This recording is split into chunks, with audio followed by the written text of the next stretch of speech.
ناظرین،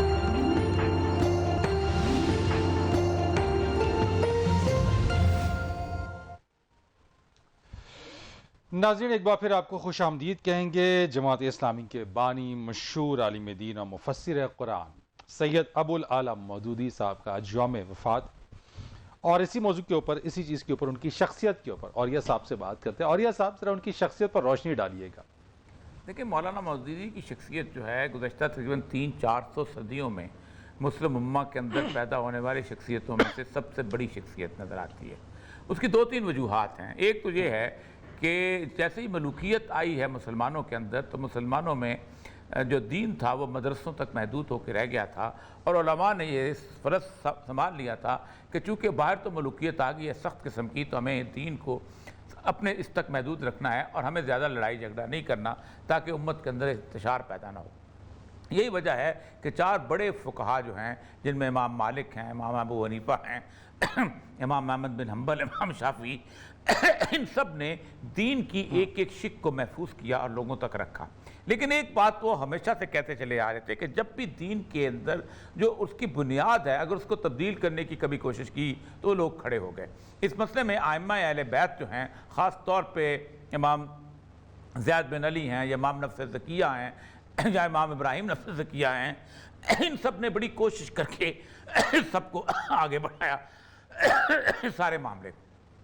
مولانا مودودی کا کمال یہ تھا کہ ویسٹرن سویلائزیشن کے جو 300-400 سال تھے، اس میں یہ ایک تصور بن گیا تھا کہ ویسٹرن سویلائزیشن جو ہے، یہ جو لائف سٹائل ہے، یہی ایک ایسی چیز ہے، اس کے اندر سے ہم راستہ نکال لیں۔ جیسے یورپ نے چرچ کو ویٹیکن سٹی میں بند کر دیا تھا اور کہا تھا کہ تم 3 چیزیں کر سکتے ہو، اس کو پادری کو کہا تھا۔ ایک، تم پیدا ہونے پر بپتسمہ دے سکتے ہو، اس کے بعد تم نکاح پڑھا سکتے ہو، آئی ڈو کروا سکتے ہو، اور تیسرا مرنے کے اوپر تم دعائے مغفرت کر سکتے ہو۔ علماء کرام کو بھی یہی رول جو تھا وہ دے دیا گیا تھا، اور کہا گیا تھا کہ تم اپنی نمازیں پڑھو، اپنے حج کرو، اپنی زکوٰۃ دو۔ مولانا مودودی نے جس وقت الجہاد فی الاسلام لکھی ہے، ان کا ترجمان القرآن جو تھا، انہوں نے اس لائف سٹائل کو چیلنج کیا جو پوری دنیا کے اندر اس وقت غلبے میں تھا۔ آپ اندازہ کریں کہ اس وقت تک عرب دنیا میں بھی یہ چیز موجود نہیں تھی۔ عرب دنیا کے اندر کہا جاتا ہے، وہی ہمارے والا تصور تھا، پل بنا، چاہ بنا، مسجد و تالاب بنا، کام اچھے کر اور فیض کے اسباب بنا۔ لیکن انقلابی جو تصور تھا وہ کیرن آرمسٹرانگ کی کتاب ہے، اس کتاب کا نام ہے بیٹل فار دا گاڈ۔ اس میں وہ لکھتی ہے کہ جب 1945 کے قریب، 46 کے قریب مولانا مودودی کی کتابیں ترجمہ ہو کے جیلوں میں پہنچیں، اور وہاں پر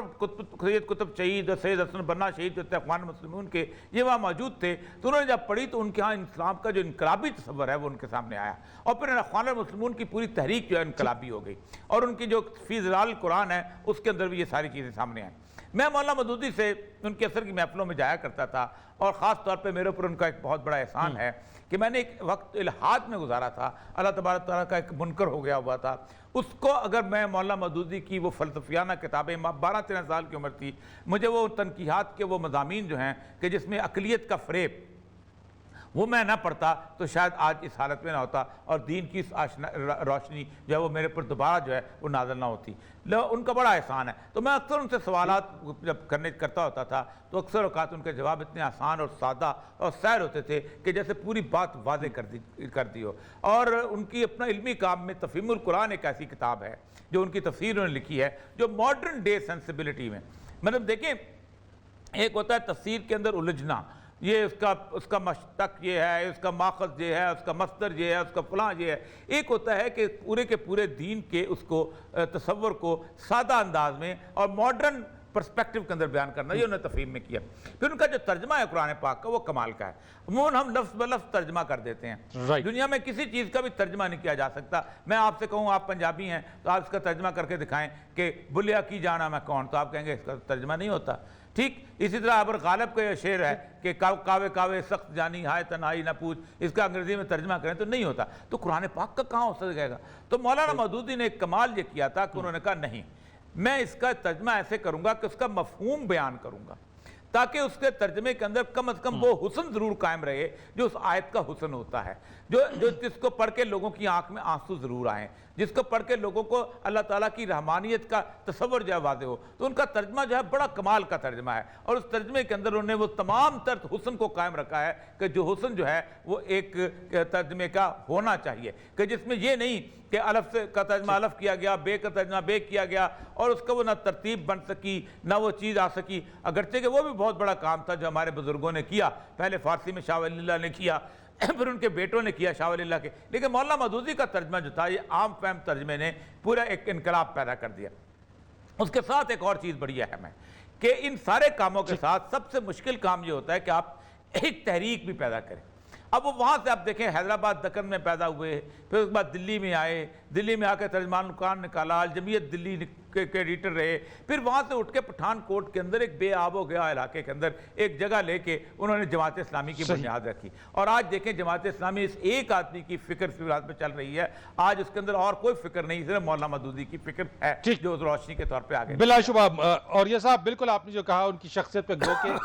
وقت مختصر ہے، لیکن جتنا بھی ان کی شخصیت پر روشنی ڈالے اور گفتگو کریں وہ کم ہی لگے گا، لیکن اس مختصر وقت میں آپ نے جامع انداز میں ان کی شخصیت پر روشنی ڈالی۔ بہت شکریہ آپ کا۔ اور یہ صاحب، ناظرین پروگرام کا وقت ہمارا آج کا ختم ہوا، آپ سے پھر کل ملاقات کریں گے۔ اللہ حافظ۔